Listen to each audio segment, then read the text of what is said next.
大家好，我是 Anthony， 欢迎来到我的频道。这期视频想和大家聊聊中国的民族主义宣传，我想先从长城开始。前段时间，一位朋友和我分享了他最近读到的一个观点，就是说长城的功能不仅仅是抵御外敌，它的另一个同样重要，甚至更重要的功能是控制人民，防止人民跑路。他也把这个观点分享给了自己的朋友，但朋友非常不认同，认为这是受了西方思想的误导。那这期视频我们就先来聊聊这个观点。这期视频也会放在历史与社会这个列表里，如果你有任何想找我探讨和咨询的话题，都可以联系我的邮箱预约。那么继续说回我们今天的主题。我们说长城在中国民族主义话语中占有极其重要的地位，它常常作为中国民族精神的具象物，在各种歌曲、诗词、影视画面中被不断地召唤出来，用以激发受众的爱国情感。比如张敏敏的歌曲《我的中国心》里有句著名的歌词：长江、长城、黄山、黄河，在我心中重千金，如同黄河长江一样。在这里，长城的内涵也远远超出了具体的建筑遗迹，而被凝聚为某种中国人身份认同的符号。在人民币的图案、重大庆典或宣传海报中，长城经常被赋予坚固、绵延、守护、团结的意象。防御当然是长城的第一功能，它代表着抵御外部侵略的意志。在官方的宣传话语中，长城也经常与保家卫国相联系，比如强调人民军队是钢铁长城，南海是中国的海上长城等等。正如卡勒汉在这篇探讨中国民族主义的论文中所说的，长城不仅是物理的边界，还是中国人与蛮族的分界线，它象征着文明与野蛮的二元对立，强的一边是古老、连续、优越的中华文明，另一边则是危险、可怕的入侵者。因此，长城首先体现了一种内向和防守的民族主义心态。而要修建这样巨大的防御工程，又必须建立在无数人的劳动之上，这就是长城的第二重含义，也就是只要通过集体动员，使无数个体团结一心，勇于牺牲，就能汇聚成国家和民族的强大意志。正如中国小学的一篇语文课文所说的，多少劳动人民的血汗和智慧，才凝结成这前不见头、后不见尾的万里长城。因此，我们说内向防御和集体动员就是中国民族主义所赋予长城的内涵。但并不是每个国家都是这样的，比如法国的国家象征玛丽安娜，就代表着理性、共和与自治的精神。德国的勃兰登堡门虽然在初期象征着普鲁士王权，但如今它更多代表的是欧洲的合作与和平。相比之下，长城的精神内涵就显得更加保守、封闭和排外。它把墙内的人定义为我们，将墙外的人定义为他者。墙是为了保护我们免遭他者的侵犯，两者之间的对立是无比清晰的。然而这个叙事是相当简单、片面的，长城的真实作用要远比这丰富得多。民族主义的成功在于它把一个抽象共同体的概念，通过长城这样的象征物与大型仪式，转化为日常可见，可以使大众投射自己情感的事物。在这个过程中，它将各种具体的差异和冲突扁平化为我们，从而遮蔽和隐藏了谁在统治谁这个核心的问题。实际上，长城不仅防御外敌，同样防御所谓的自己人。这一点鲜明地体现在汉元帝对待匈奴的态度上。当时呼韩邪单于投靠汉朝，汉元帝非常高兴，把王昭君赐给他当妻子。于是呼韩邪向皇帝上书，说自己愿意帮助汉朝保卫边塞，请皇帝将守卫边关的士兵撤回，好休养生息。当时所有大臣都赞同这个建议，只有郎中令侯婴反对。他列举了10条理由，前几条理由无非是说匈奴人都是蛮夷，毫无信用，说不定明天就反叛了，不能相信他们。但后面的重点却放在了防止自己人逃跑上。比如第4条理由就说，中国上见官粮以治诸侯，所以绝臣下之凯域也。设塞角，置屯戍，非独为匈奴而已，亦为诸属国将民，本故匈奴之人，恐其私救逃亡。这句话的意思是说，国家修建各种关隘和城墙，不只是为了防备匈奴，主要是为了断绝臣子的非分之想，也就是防止臣下造反，另外也是避免一些已经投降汉朝的匈奴人因为思念家乡而逃跑。第6条理由说的是，许多参军的士兵当年留在匈奴没有回来，他们的家人也往往贫困，所以他们也有跑到匈奴与亲人团聚的动机。第7条说的是那些生活陷入困境的边疆百姓和奴隶，他们听说匈奴那边生活很快乐，也就是闻匈奴中乐，非常想跑路。虽然士兵盯得很紧，但还是有很多成功逃出去的。第8条说的是汉朝境内有很多强盗和小偷，他们经常成群结伙违法，如果被逼急了，也可能跑到匈奴那里去逃避法律的惩罚。我们可以看到，当时想要跑路的群体范围极广，它不仅包括了已经投降汉朝但又想回家的匈奴人，还有士兵的家属、陷入贫困的百姓、奴隶以及触犯刑律的人，并且他们竟然还普遍认为匈奴那边生活更好。这就不得不让人思考，为什么有这么多人想要脱离文明和教化，宁愿跑到野蛮的地方去呢？明明匈奴那里也不富裕。实际上这并不难理解，民族主义往往假设我们内部是铁板一块，我们一定天然优于他们，所以无需考虑我们内部的真实状况。然而，内部社会的不公、压迫和贫困往往比所谓外族威胁更严重。虽然汉朝的合法性来源于反抗秦制，然而由于秦制在集权和动员上确实高效，因此汉朝在制度和权力架构上仍然承继了前朝。到刘彻时代，像西汉开国时期的功臣集团、各种诸侯王等等不利于独裁的因素已经被铲除的差不多了，于是皇权专制达到登峰造极的地步。这主要体现在经济上的盐铁官营和酷吏政治。盐铁官营我们以后再说，这里重点说一下酷吏政治。汉武帝时期，酷吏政治达到了巅峰，后来的皇帝虽有所收敛，但始终没能从根本上解决问题。酷吏政治是为了满足高强度的汲取目标，为了更好地榨取资源，汉代皇权在漫长的历史中出台了无数的法条和律令。正如《大学演义》记载，刘邦进入咸阳时，废除了严苛繁琐的秦律，和秦人约法3章，只惩罚杀人、伤人和盗窃行为。后来萧何就把律令增加到了9篇，叔孙通又增加到了18篇，又逐渐恢复了秦律。到汉武帝刘彻时代，仅仅50-60年，汉代法律就增加到了359章，其中死罪就有409款，涉及1882种行为，判决标准和细则增加到13000多条，总字数累积到100万字的规模。并且这些律令很多时候就是拍脑门制定的，根本不关心法律本身是否存在自洽和统一的逻辑，因而同一性质的案件，不同法条的判定标准也不一致，而执法官于为了避免被上级责罚，往往倾向于选择更严厉的标准。作者举了吕不韦办理淮南的案子，一次性就牵连出数万人的死刑，考虑到西汉时期全国也就几千万人，相当于一次就消灭了大约1/1000的人口，这是非常惊人的比例。此外还要考虑到，汉朝的大多数人都是不识字的文盲，且信息流动极为缓慢，因此大多数臣民是根本弄不懂这些律令和判例的，这就导致执法官可以轻易利用信息差来操纵民众。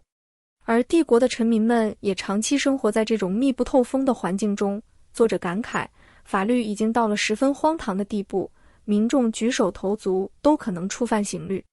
这样的国家还没有灭亡，简直是奇迹。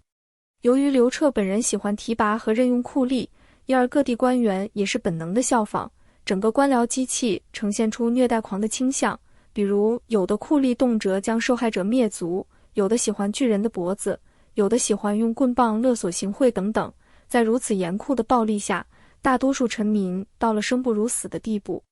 我们前面说过，侯婴认为城墙和关隘能防止盗贼逃往匈奴，这里不应先入为主地认为这些盗贼都是坏人，因为在汉代，当盗贼很多时候是无奈之举。正如《史记·酷吏列传》所记载的，吏民一轻犯法，盗贼滋起，南阳有梅冕、白正，楚有殷忠、杜绍，齐有徐伯，燕赵之间有监卢、范生之属，大群至数千人，擅自号，攻城邑，取库兵，是死罪，复汝郡太守。就是说，当时的民众已经普遍被逼到活不下去，于是全国到处都是前赴后继的造反者，包括离帝国的中心很近的南阳。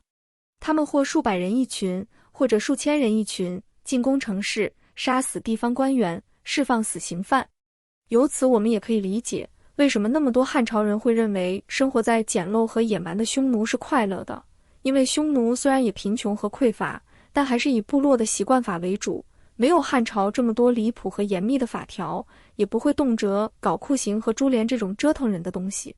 对于来自汉朝的逃亡者，匈奴人抱着实用主义的态度，允许他们教匈奴人铸铁、种地、制作衣服等等，相当于接受技术移民了。也有一些人被提拔为顾问和使者。某种程度上，这些翻越长城想去匈奴的汉朝人，与那些想要穿越柏林墙的东德人、想要脱北的朝鲜人是一样的。柏林墙、三八线虽然有防御西方入侵的作用，但更本质的功能还是防止自己人逃亡。民族主义叙事只会指责这些人是叛徒，用爱国或者其他的意识形态对他们污名化，却回避了自身的虚伪。在这种历史观里，中原文明常被默认为是高级、进步和道德的代表，而匈奴则是落后、野蛮和不讲伦理的，但现实却是非常复杂的。所谓的文明可能只是一种更加精致的暴政。比如匈奴人当时有一种婚姻制度，就是父亲去世后，儿子可以继娶后妈，哥哥死后，弟弟也可以娶嫂子。这在中原的儒家伦理看来，当然是大逆不道，违背纲常伦理的蛮夷的行为。然而，这种批判并非站在人权和人道的立场上。汉代的女性虽不像明清时期那样受束缚和禁锢，然而官方也是明确地鼓励和强调女性的贞洁观念的。比如东汉时期班昭所做的女诫，常被称为中国古代女子教育的开端。那么这篇女诫就说道：夫有再娶之意，妇无二世之闻，故曰：夫者，天也。天故不可逃，夫故不可离也。就是说，丈夫可以再娶，但妻子不应再嫁。丈夫如天，天是不可逃避的。这相当于从宇宙和自然秩序的角度，确立了男尊女卑的地位。班昭的这篇文章常被称赞文采优美，然而这不过是用精美的词句伪装出来的文明。和匈奴人那种原始粗糙的制度比起来，究竟哪一种更文明是很难讲的。因此我们可以看到，长城的实际功能是高度复杂且多元的，它既是权力的疆界，也可能是压迫的牢笼。它既可以作为文明与野蛮的分割线，也可能只是文明自我神话的一部分。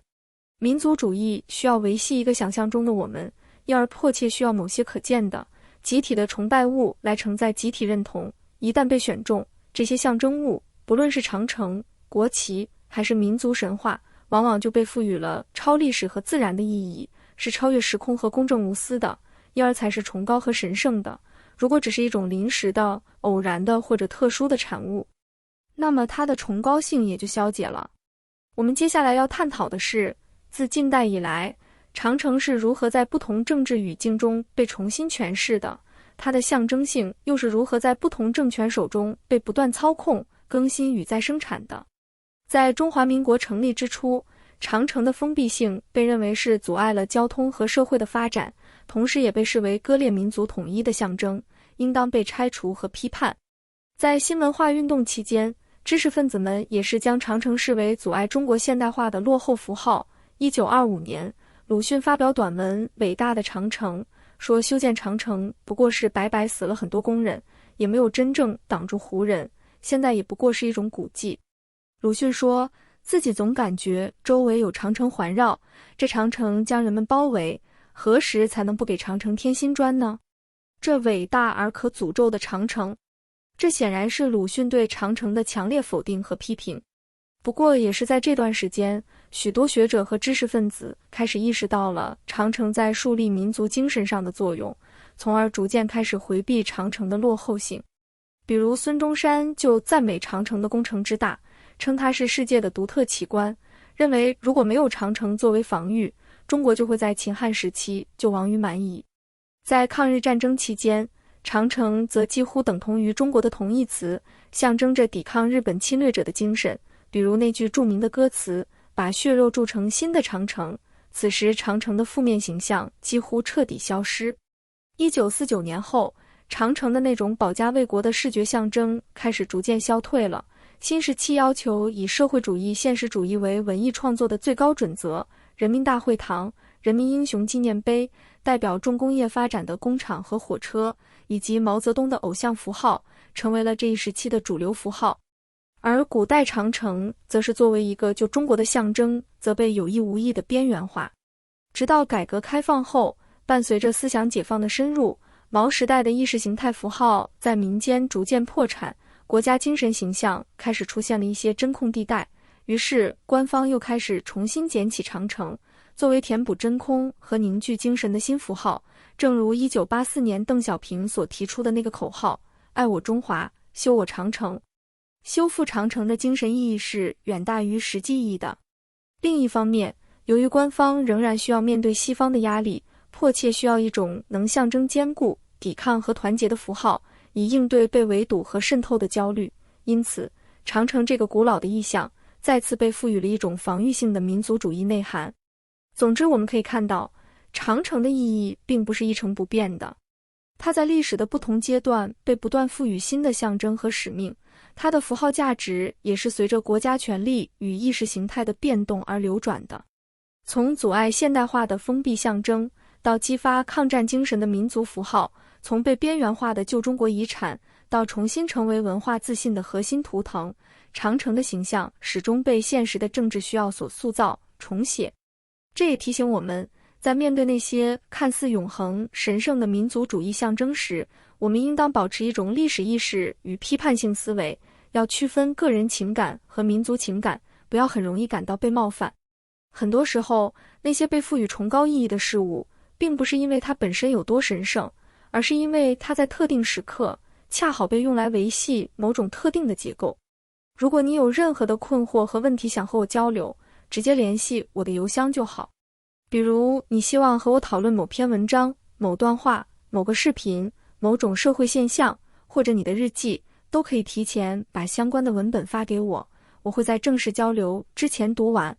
或者你希望和我讨论你的人生经历、困惑和情感，都是可以的。如果你对隐私性、安全性、付款和通讯方式有任何疑问，也请及时告诉我。如果你无法付费或无法加入会员，也请联系我，我会提供其他方式。详情请参考这张图片。我会把这期视频放在历史与社会这个列表内，同时也推荐大家去看我这个列表内的其他视频。感谢大家的收看，再见。